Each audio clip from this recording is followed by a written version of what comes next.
contando algumas histórias sobre a área de saúde mental no trabalho.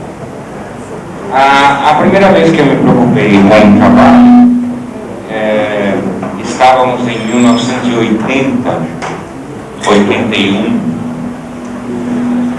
1979, 1980, 1981, que foi a minha tese de doutorado.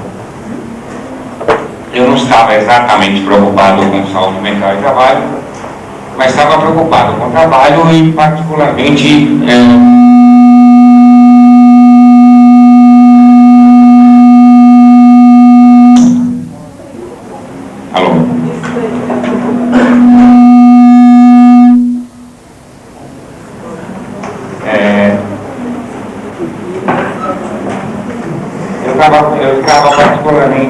eu estava preocupado com o trabalho e estava particularmente preocupado com a alienação do trabalho.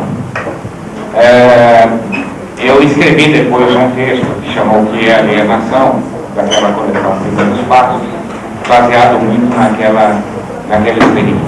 Não é? Na época tinha me caído na mão um texto, um livro de um psicólogo behaviorista americano, Martin Seligman,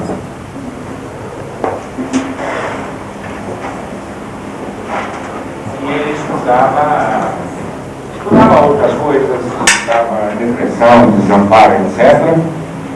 E já no prefácio do livro ele dizia uma coisa que marcou a minha carreira mais ou menos por esses 20 e poucos anos. Ele dizia, olha, é mentira que a crise na Bolsa de Nova York, em 1929, tenha provocado suicídio.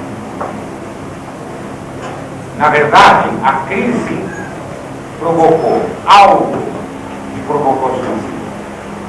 Algo mudou na cabeça das pessoas. Algo tem que servir necessariamente como intermediário nesse processo entre um evento macroeconômico, político, etc., e o que acontece com o comportamento de cada um dos sujeitos. Eu posso dizer, sem medo de errar, que durante esses 20 anos de trabalho na área, eu estou ainda procurando essa coisa que acontece entre o fenômeno maior social, macroeconômico e o fenômeno a nível do indivíduo. A minha tese de doutorado se chamou A Transformação do Comportamento em Mercadoria. Eu estava atrás de como é que o comportamento se transformava em mercadoria, era comprado e vendido no balcão. Ele estava atrás, portanto, da questão da alienação. Mas o que eu quero dizer para vocês naquela época é que nós fomos obrigados a fazer a tese de doutorado sem entrar na fábrica. Era proibido entrar na fábrica. Nós fizemos a tese de doutorado sem poder entrevistar trabalhadores na porta da fábrica. Eu queria, na época, distribuir um questionário para os trabalhadores responderem e no dia seguinte eu pegaria o questionário na hora da entrada. E o vigia da fábrica estava instruído para chamar o DOPS, o Departamento de Ordem Pública e Social, que é responsável por prisão política, se eu distribuísse algum papel na porta da fábrica. Isso do ponto de vista da dificuldade de fazer. O que aconteceu? Aconteceu que apenas 20 anos depois, é muito pouco, em termos de ciência, de desenvolvimento de ciência é muito pouco, 20 anos depois, as mesmas empresas que não nos deixavam pesquisar o operário, hoje nos chamam para fazer consultoria e para receber orientações de como o que fazer com a saúde mental do trabalhador. E mudaram elas, não mudei eu.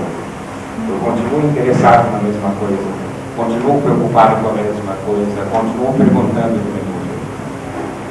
A minha primeira pergunta para essa nossa discussão é: o que mudou nesses 20 anos que fazia uma determinada área ser perseguida e que agora faz com que a mesma área seja procurada e seja assediada no país inteiro para desenvolvimento de saúde mental no trabalho? Não é? Do ponto de vista teórico, talvez as coisas fossem até piores.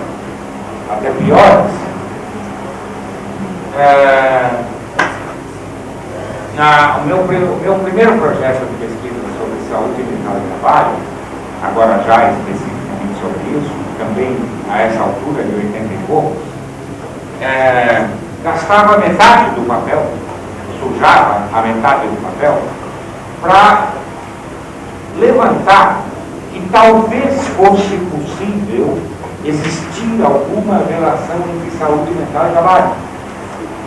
Era a minha hipótese, mas eu não podia afirmá-la, porque não havia na literatura científica, muito longe disso, inclusive, qualquer consenso a respeito dos problemas de saúde mental que pudessem ocorrer numa situação de trabalho. Hoje, a revista americana American Psychologist fez um número especial, o ano passado, se não me engano, eu não lembro quando, alertando os psicólogos de que os problemas de saúde mental no trabalho são o segundo problema de afastamento do trabalho nos Estados Unidos. E a projeção é que nesse século novo, lá para 2002, 2003, se transforme no primeiro problema de trabalho. Quando eu fui fazer a minha pesquisa bibliográfica, eu procurei a palavra trabalho. E o Psychological Abstract, o índice que a gente usa para verificar o que já foi escrito, ele me levou para a palavra pessoal, de departamento de pessoal, gerência de pessoal. Ou seja, trabalho era entendido como um problema do departamento de pessoal. Questões ligadas à seleção, professor. Questões desse tipo, não é? Nada sobre trabalho na literatura psicológica em 5 anos, em 10 anos. Hoje, se você abre a mesma fonte, a mesma revista, do mesmo jeito, você encontra milhares e milhares de subdivisões.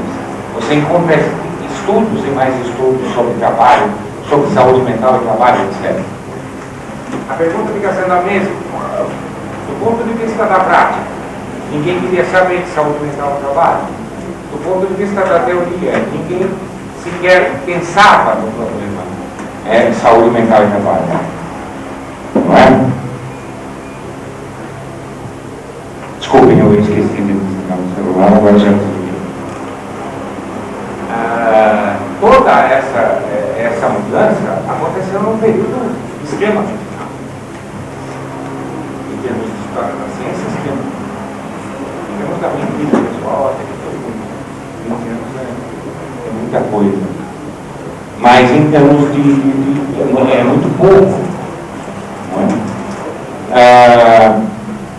Até muito pouco tempo atrás, e eu desconfio, em alguns casos, até hoje, se você disser para um estudante de psicologia que uma experiência erótica, sexual, afetiva, que ele teve na infância, marca a vida inteira dele, e que hoje a personalidade dele é determinada por alguma coisa que aconteceu naqueles 5 minutos da infância, o estudante não estranha. Agora, se você disser que o trabalho, que é responsável por 8 horas por dia, 5 dias por semana, e por toda a vida adulta, afeta a saúde mental, aí ele quer saber, mas o senhor tem certeza que afeta?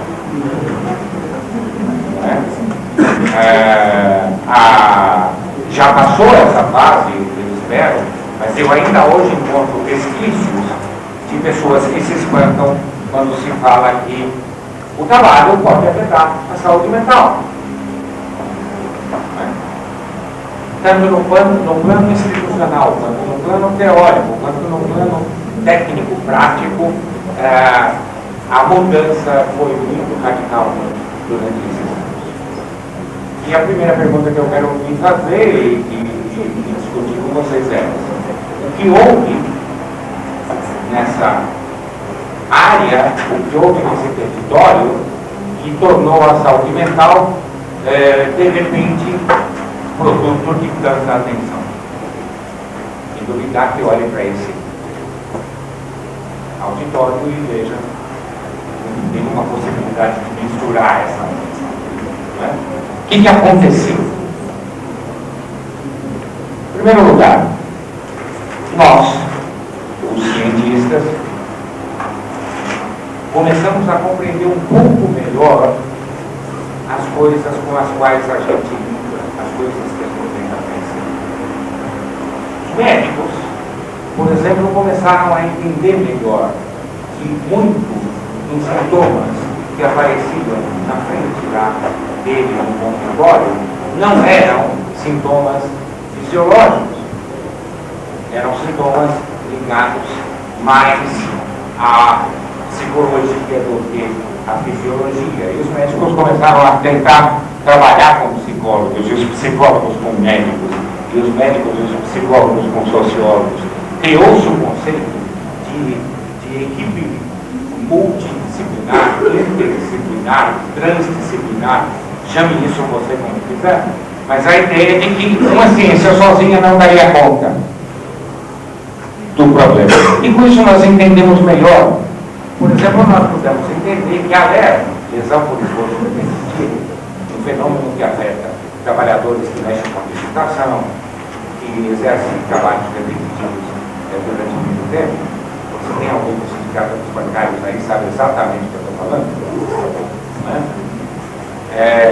Ou de telefonistas, que também tem muita leve. Começaram a perceber que aquilo não era apenas uma inflamação do túnel carpal, do músculo daqui, mas que havia questões emocionais envolvidas, que havia questões afetivas envolvidas, que havia vínculos do trabalhador com o seu processo de trabalho envolvido na história. E a psicologia também pôde levantar um pouco a cabeça e olhar um pouco acima da sexualidade do pai e da mãe. A psicologia andou muito tempo presa no vínculo do pai.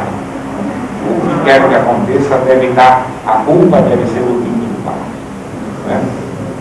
Já cheguei a discutir com alguns psicólogos que me diziam solenemente, e sem ficar vermelho, que nada acontece na vida do sujeito depois dos 7 anos de idade. Isso era conversado. Quem tem um pouco mais de idade aqui, professora, na nossa geração, essa coisa era conversada assim com ares de conversar sério, né? Então a psicologia aprendeu muito o conjunto das ciências, etc. E fomos obrigados, todos nós, a olhar o trabalho. Eu comecei, é claro, pela razão menos importante. Não é a teoria que transforma o mundo, não é a teoria que ensina nossos olhares. É a vida que transforma o mundo, e a teoria tem a obrigação de correr atrás. E a teoria foi obrigada a correr atrás porque o trabalho mudou. Nós estávamos, todos nós, acostumados a por exemplo, a linha de montagem. Nós estávamos acostumados, todos nós, por exemplo, ao emprego. Nós estávamos acostumados, todos nós, à carreira, à jornada de trabalho. Né? E o que se vê hoje é que a jornada de trabalho acabou, não existe mais. O emprego não existe mais. A carreira não existe mais. E nós estamos vivendo uma revolução no mundo do trabalho que é equivalente à revolução que se viveu no começo do século com as grandes máquinas, com as grandes fábricas, com Ford, com Taylor, etc. Nós estamos vendo uma segunda revolução tão importante quanto a primeira. É preciso discutir um pouquinho, preciso saber um pouquinho que revolução foi essa, o que acontece. Pegue uma máquina, né? Uma máquina de soldagem, dentro de uma metalúrgica, né? Você coloca os fios, né? Ela passa por um banho de solda, em seguida ela passa por um processo de limpeza, né? E depois sofre um retoque pessoal pelo trabalhador lá no final do processo. Estou mentindo? Né? Então, o que essa máquina está fazendo? O que ela sempre fez? O que uma chave fez? Ela concentra o trabalho. Ela é um aglomerado de trabalho. Ela reúne trabalho de muita gente. Um machado, quando você pega um machado para bater uma árvore, você está reunindo o trabalho de muita gente. Muita gente que largou a sua experiência ali. A experiência de soldar, feita por muita gente, a experiência de bater na árvore, feita por muita gente, ela está concentrada naquela ferramenta. É bonito pensar sobre isso. Uma ferramenta de trabalho, ela está cheia de fantasmas. Ela tem os fantasmas das histórias de todas as pessoas que trabalharam com o machado antes. Assim como essa casa, essa sala está cheia de fantasmas. Você tem o fantasma do eletricista que arruma isso aí. Você tem o fantasma do marceneiro, onde você está sentado. E o teu comportamento não seria o mesmo se você não estivesse sentado ou se a cadeira fosse de outra forma. E o teu comportamento não seria o mesmo se você não tivesse luz elétrica, se você não tivesse microfone. O que você está tendo o tempo inteiro é concentração de trabalho que se apresenta para o outro. Toda a história da construção do machado se apresenta para o trabalhador que vai pegar o machado nesse momento. Toda a história da eletricidade se apresenta na hora que o professor Vanderlei resolve tagarelar a respeito de saúde mental e trabalho na Unicinos. É uma concentração de trabalho. Uma concentração do gesto. É uma concentração da atividade humana. Uma ferramenta é isso, né? E o trabalho humano é isso. Bom, mas aí vem a informática. A informática, o que ela é? O que ela faz? Ela faz exatamente o mesmo processo de concentração que o machado faz. Só que ela faz uma coisa diferente. Ela concentra também a decisão humana. Ela permite a escolha.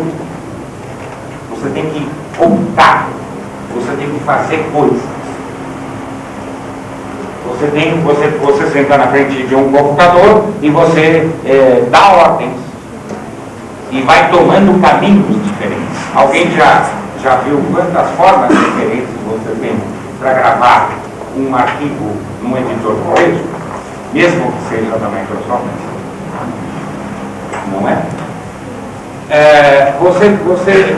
Na verdade, você está fazendo o mesmo processo de concentração que você fazia com a ferramenta, com o machado, etc. Só que agora você está concentrando em decisão. Como é que fica isso? Pega um torneiro mecânico antes da informática. O torneiro mecânico ele lidava direto com o braço e a mão na máquina e ficava regulando o tamanho da peça e às vezes quando parava, media, voltava para lá, media, voltava para lá. O torneiro mecânico de hoje fica na frente de um computador tomando decisão.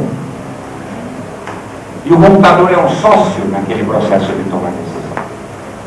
Pegue uma secretária, né? A maior parte dessa plateia aqui não é metalúrgica.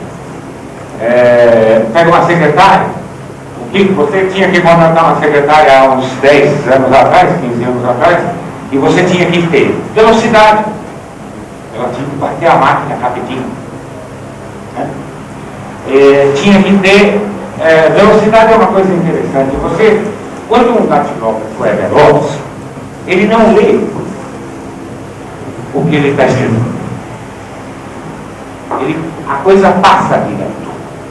Nós temos um trabalho em São Paulo extremamente importante sobre digitadores, que eles reclamavam que eles estavam ficando burros. Quem fez esse trabalho foi a Regina Maciel, antigamente na USP de São Paulo, agora em Fortaleza. Eles diziam que eles estavam ficando burros, porque eles não sabiam mais ler. Eles pegavam um jornal e não conseguiam ler. Aí foi feita uma pesquisa, foi feita uma investigação e se descobriu o seguinte: para ser rápido, o digitador pega a primeira letra e a última. Como ele trabalha dentro de uma empresa onde os nomes se repetem, imagina um digitador que trabalha num banco. Né? Os nomes das contas são sempre os mesmos. De vez em quando entra um, de vez em quando sai um, mas tem uns que se repetem sempre. Ele pegava e lia a primeira e a última letra. Então, quando ele estava digitando o nome do correntista Vanderlei Corpo, ele lia o W, ele lia o Y, ele lia o C e ele lia o O. E com isso ele já rapidinho podia fazer o trabalho. Ora, só que depois ele ia ler o jornal. E tinha lá W e Y, que não era mais Vanderlei, tinha lá C e O, que não era mais Corpo. E ele não entendia nada do que ele estava falando. Volta lá para o exemplo da secretária que eu estou querendo te dar. Você queria velocidade, você queria curso de digitação, daí por diante, curso de digitação não, datilografia, ASBFG, HJKLC, eu fiz curso de datilografia, faz parte do meu currículo. Ela tinha que fazer curso de datilografia, ela tinha que ser rápida. Hoje você pega uma editora, uma secretária, e velocidade não importa muito, o que importa é capacidade de decisão, é correr para um lado, pegar um pedacinho de uma carta, colar, tirar, botar na outra, abrir editor de texto, se adaptar com um programa novo. De repente o Bill Gates resolveu inverter os comandos, ela tem que aprender os novos comandos rapidamente na outra versão. Ela é obrigada a trabalhar com o processo de decisão dele. O Taylor, na época que escreveu a Administração Científica do Trabalho, ele dizia o seguinte: o melhor trabalhador é o trabalhador que tem a compleição física e a capacidade intelectual de um boi. Se o trabalhador pensar como um boi e tiver a força de um boi, ele me serve. Se pensar um pouco mais de um boi, não me serve. Agora imagina esse trabalhador, esse boi do Taylor, o nome fictício que ele deu foi Smith. Imagina o Smith perante uma máquina que ajuda a tomar decisões e ele perante um painel, apertando botões e mexendo no mesmo guindaste, carregando o mesmo peso, só que agora traz um computador. Um boi não serve mais. Antes era o braço do trabalhador que contava na história. Hoje é a cabeça do trabalhador que conta na história. Ora, não precisa ser estudioso em saúde mental no trabalho para saber que o trabalhador desgasta aquilo que usa. Antes desgastava o braço, hoje desgasta a cabeça. Antes desgastava a força física, hoje a carga mental. Antes a relação era com poeira, sujeira, etc. Hoje a relação é com pessoas.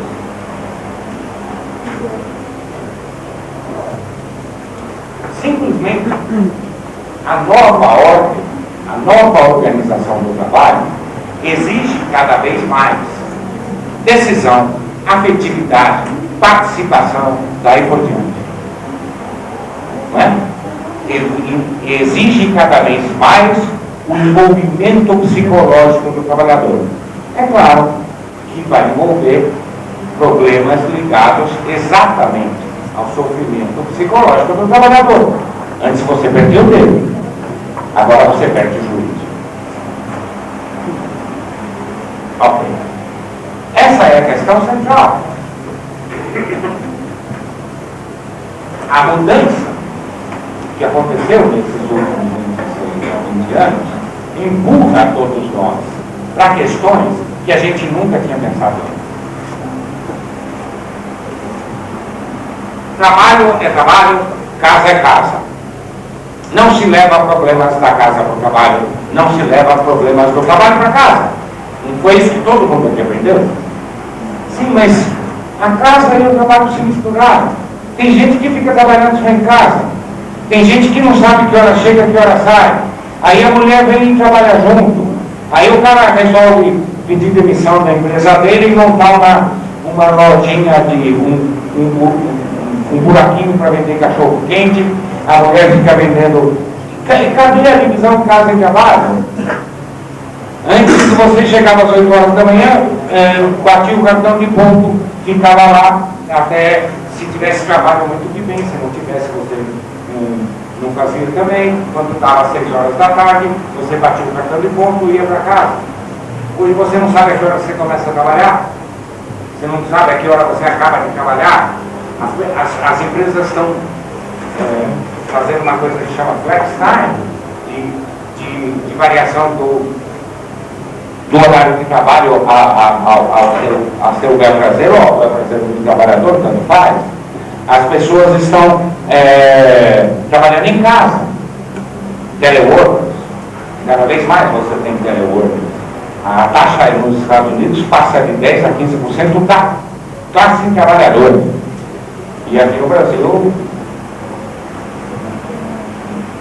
um pouco mais tarde, mas também aumentando muito trabalhadores que simplesmente não vão no local de trabalho. Mercado informal de trabalho, nós estamos falando de 50% da classe trabalhadora que está no mercado informal. Desses 50%, muitos deles são patrões de si mesmos. São pessoas que têm empresa de um homem só. É um concentrador de chuveiro, é um vendedor de hot dog, é um assessor de informática, eu conheço uma empresa em São Paulo, de um homem só, que ela faz o seguinte: o fulano vive no seguinte, ele acha e organiza as pessoas do ano que você se formou.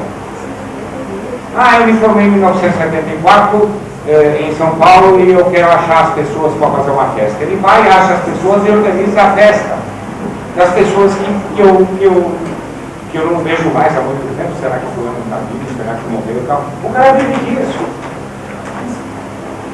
Como é que ele vai se pensar nesse trabalho com jornada? Como é que vai se pensar nesse trabalho como emprego? O emprego desapareceu de dele. Qual emprego desapareceu? Literalmente todos. Literalmente todos. Outro dia, uns alunos meus vieram todos entusiasmados, coitados, eles queriam estudar estabilidade no emprego e depressão. Eles achavam que falta de estabilidade no emprego gera depressão. É verdade, esse dado é da literatura, né? Eu falei, olha, você tira o cavalo da chuva, porque você não vai achar estável para perguntar nada. Quem é estável? O cara que trabalha... tá aí. O cara que trabalha na Universidade Federal nesse país, ele tem um contrato de estabilidade, certo? Agora tem uma lei ali que pode mudar esse negócio amanhã cedo e a universidade pode me mandar embora. Então eu posso até ser juridicamente estável, mas o meu sentimento não é mais de estabilidade. A gente fez uma pesquisa importante com os bancários de uma cidade do interior de São Paulo, encomendada pelo sindicato, e uma das questões era a questão de medo de ser mandado embora. Claro. O pessoal de banco público, Banco do Brasil, Caixa Econômica Federal, revelou mais medo de ir embora do que o pessoal do banco privado. E na época, legalmente, eles eram estáveis. E daí que legalmente é estável? Tem uma lei no Congresso, tem um recurso do sindicato. Como é que vai fazer com essa história? Ora, o que está acontecendo? Está acontecendo que o conjunto da revolução que nós estamos vivendo em termos de saúde mental, em termos de trabalho, ela empurra o conjunto das empresas, o conjunto dos sindicatos, o conjunto dos pensadores em trabalho, o conjunto dos consultores a pensar o problema da subjetividade do trabalhador, a pensar o problema do relacionamento afetivo do trabalhador com o seu trabalho, a pensar o problema do sofrimento psicológico do trabalho. O trabalho é a atividade humana por excelência. É através do trabalho que todos nós brincamos de Deus. Nos tornamos um pouco Deus quando trabalhamos.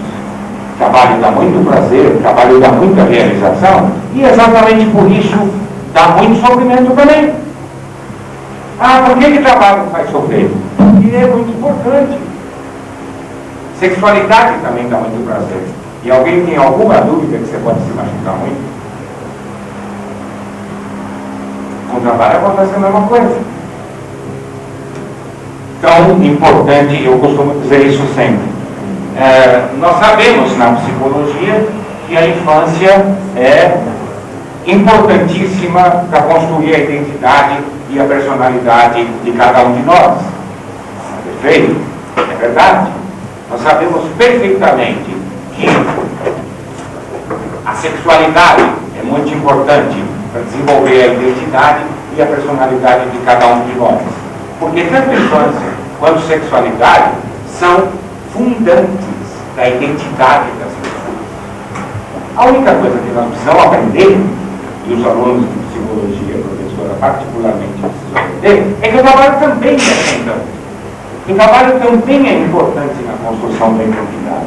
O trabalho também é importante na construção da personalidade. Porque o trabalho é a única ação que nos diferencia de qualquer outro animal.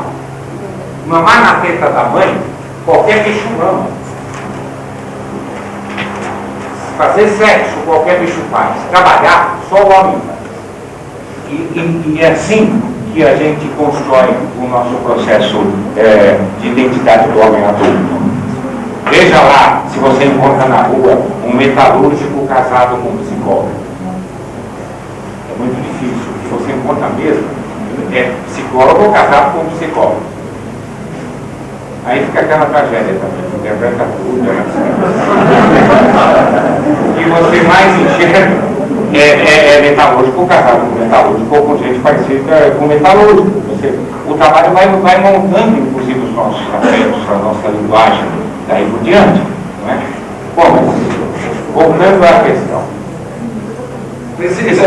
Portanto, se você... Psicologia social, psicologia das organizações, psicologia do trabalho, etc., cada vez mais está preocupada e tem que estar com subjetividade, com sofrimento, etc. Um último exemplo, nós publicamos no ano passado um livro que chama Educação, Carinho e Trabalho, que foi um diagnóstico que foi feito nos trabalhadores em educação da rede pública estadual. Nós estudamos 52 mil trabalhadores. Nós publicamos um livro de 400 páginas,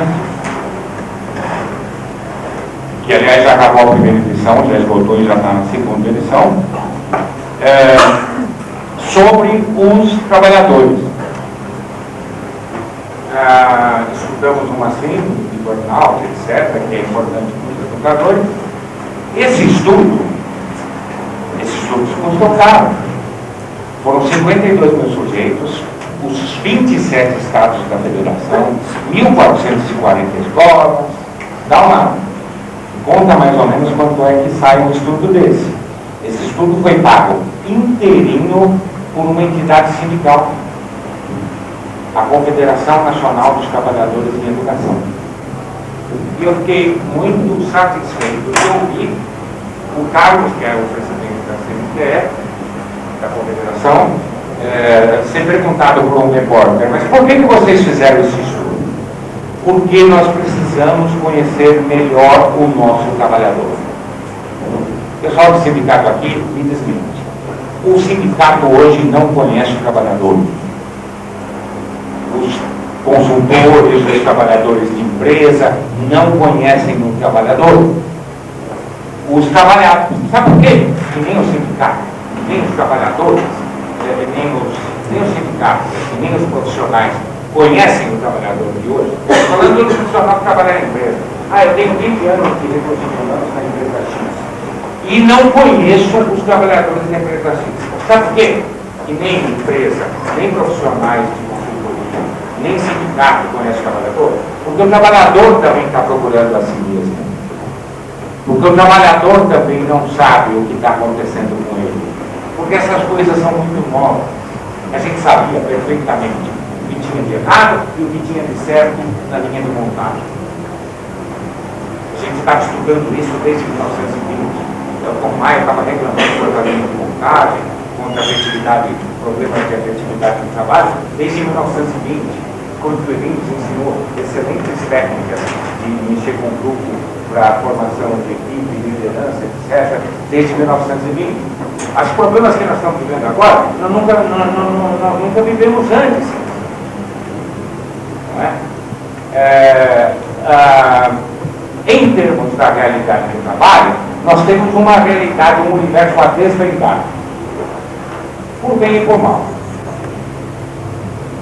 Por bem, porque muito psicólogo, muito estudante de psicologia que está sentado aqui hoje, ouvindo essa palestra, vai encontrar no mercado de trabalho um lugar para estudar a saúde mental do trabalhador. Vai fazer disso o seu trabalho, vai poder viver disso, vai poder sobreviver disso, por bem. E por mal, porque ainda hoje a gente está muito mais preocupado em saber se o fulano chora porque está emocionado ou está emocionado porque chora, do que saber do trabalho humano. Ainda hoje, muita gente se forma em psicologia sem nunca ter entrado numa fábrica. Muita gente se forma em psicologia sem ter se perguntado para alguém, posto alguém na frente dele e perguntado: o que é que você faz? A pergunta o que é que você faz não aparece no discurso da psicologia. Sim, até agora eu falei do trabalho, mas eu não quero falar só de trabalho, não. E na clínica?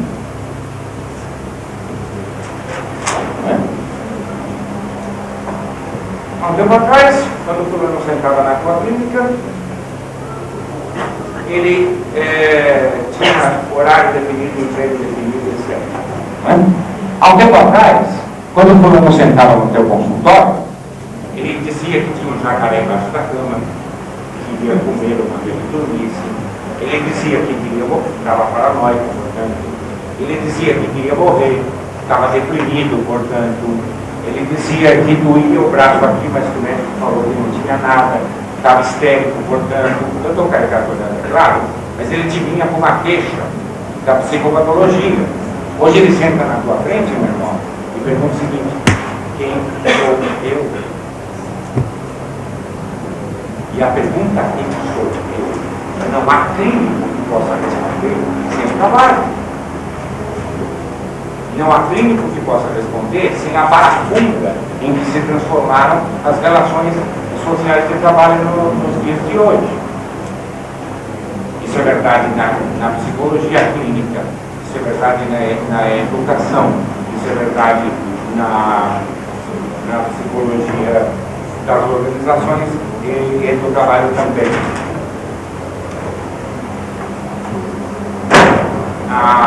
No início desse século, um certo cientista que criou uma área chamada de economia política. Dizia que reclamava dos psicólogos, dizendo que a psicologia, uma psicologia, uma ciência para entender a alma humana, ela não poderia deixar de lado a forma como os homens sobrevivem. E os homens sobrevivem pelo trabalho. E ele terminava com a seguinte frase, abre aspas: se uma ciência que quer ser humana esquece a forma como o homem faz a si mesmo, essa ciência está condenada pela história a ser uma ciência da vulgar necessidade. Quem falou isso foi Karl Marx. E hoje, 20 anos depois de tanto estudar trabalho, 20 anos depois de ter publicado O Lobo Mau da Psicologia, ainda hoje, muito do que nós estudamos, muito do que nós queremos saber, é uma ciência da vulgar necessidade. É uma ciência que quer entender o homem e esquecer a forma como o homem se constrói. O homem se constrói pelo trabalho. Existe uma velha anedota que eu gosto de contar para os meus alunos e que eu vou contar para vocês. Havia um bêbado procurando a chave no lugar do poste, em torno do poste. E chegou um guarda para ajudá-lo, na época que os guardas ajudavam as pessoas. Tenta ajudá-lo e procura e não achar nada. E a uma bela altura ele vira para o bêbado e diz: mas você tem certeza que você perdeu a chave aqui? Não, eu perdi perto de casa. Mas por que você está procurando aqui? Porque aqui está mais claro. A psicologia, a ciência política não podem procurar as coisas onde tem que procurar o segredo dos homens, aonde os homens não os perderam. Os homens não os perderam, os homens não se perderam em lugares claros. Os homens se perderam num território escuro, pantanoso, complicado, difícil de entender, que é o território do trabalho humano. Ou a gente enfia a mão, suja as mãos com o trabalho, ou a gente não aprenderá nunca nada a respeito do que significa a nossa própria vida.